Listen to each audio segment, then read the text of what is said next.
Hello friends, ഞാനിന്നേ ഒരു മത്തങ്ങ പുളിങ്കറി ആട്ടോ ഉണ്ടാക്കിയിരിക്കുന്നത്. അപ്പോൾ അതിന് വേണ്ടിയിട്ടുള്ള സാധനങ്ങളാണ് പരിപ്പ്, പിന്നെ മത്തങ്ങ, പച്ചമുളക്, മുളക് പൊടി, മഞ്ഞൾപ്പൊടി, പുളി പിന്നീട് നമുക്ക് പിഴിഞ്ഞൊഴിക്കാം. അതിനിടയ്ക്ക് ഞാൻ അരിയടപ്പത്തിട്ടുണ്ട് കേട്ടോ. അപ്പോൾ ഏകദേശം പരിപ്പൊക്കെ വെന്തിട്ടുണ്ട്. ഇനി നമുക്ക് അതിനകത്തേക്ക് ഈ കഷ്ണങ്ങളും എല്ലാം ഇടാം. മത്തങ്ങയും മുളക് പൊടി, മഞ്ഞപ്പൊടിയും കൂടി ഇടാം. എന്നൊക്കെ പുളി പിഴിഞ്ഞൊഴിക്കണം. എന്നിട്ട് ഇതെല്ലാം കൂടി ഇട്ട് ഉപ്പിടാൻ ഞാൻ മറന്നു പോയിട്ടുണ്ട്, പിന്നീട് ഇടണുണ്ട് കേട്ടോ. പുളി പിഴിഞ്ഞൊഴിച്ചതും കൂടി കൂട്ടി നമുക്ക് അങ്ങ് വേവിച്ചെടുക്കാം. കുറച്ച് വെള്ളം കൂടി ഒഴിച്ചിട്ട് ഒരു വിസിൽ വന്നാൽ മതി. എന്നുവെച്ചാൽ മത്തങ്ങയ്ക്ക് അധികം വേവില്ലല്ലോ.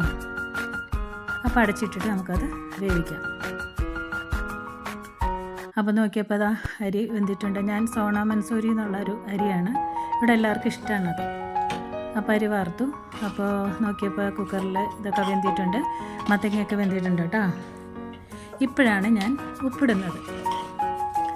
ഉപ്പൊക്കെ നോക്കിയപ്പോൾ നന്നായിട്ടുണ്ട്. ഇനി നമുക്ക് വറുത്തിടാനുള്ള സാധനങ്ങൾ: കടുക്, മുളക്, ചെറിയ ഉള്ളി, കറിവേപ്പില.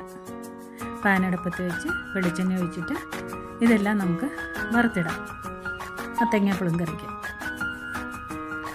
തേങ്ങ അരക്കില്ല കേട്ടോ. മത്തങ്ങ പുളിങ്കറിക്ക് പുളി ഒഴിച്ച് കടുക് വറുത്തിട്ട് ആ ഉള്ളി വറുത്തിടുന്നതാണ് ഒരു ടേസ്റ്റായിട്ടുള്ളത്. അപ്പോൾ ഉള്ളി, കടുക്, മുളക്, കറിവേപ്പിലൊക്കെ ഇട്ട് നന്നായിട്ട് മൂപ്പിച്ചിട്ട് നമുക്ക് വറുത്തിടാം. അധികം മൂത്ത് പോകണമെന്നില്ല കേട്ടോ.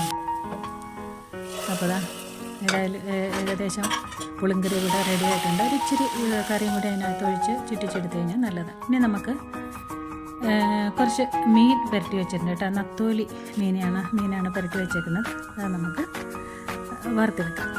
ഈ മീൻ വറുക്കാനായിട്ട് ഞാൻ ഗോൾഡ് വിന്നർ ആട്ടോ ഉപയോഗിക്കുന്നത്. അതൊരു പ്രത്യേക രുചിയുണ്ടാവും, അതുകൊണ്ടാണ്. അപ്പോൾ ഇത് മറിച്ചിടുമ്പോൾ ഉണ്ടല്ലോ, വളരെ സൂക്ഷിച്ചിട്ട് വേണം, പൊട്ടിപ്പോകും പെട്ടെന്നങ്ങ് വറുത്ത് കിട്ടും.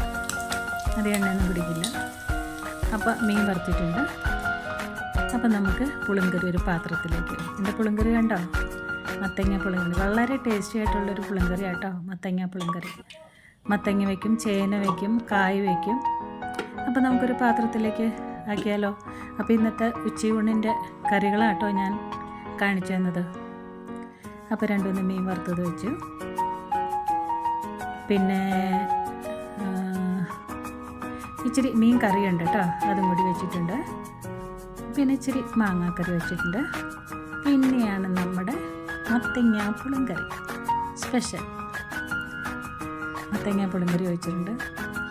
പിന്നെ നമുക്കൊരു കൂട്ടം കൂടി ആയാലോ, ഒരു ഓംലെറ്റും കൂടി നമുക്ക് വെച്ചാലോ. അപ്പം നല്ല ഭംഗിയാണ്.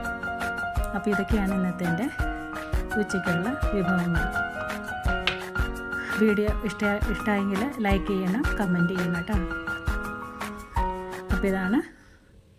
അപ്പോൾ ചോറ്, പുളിങ്കറി, മീൻകറി വറുത്തത്.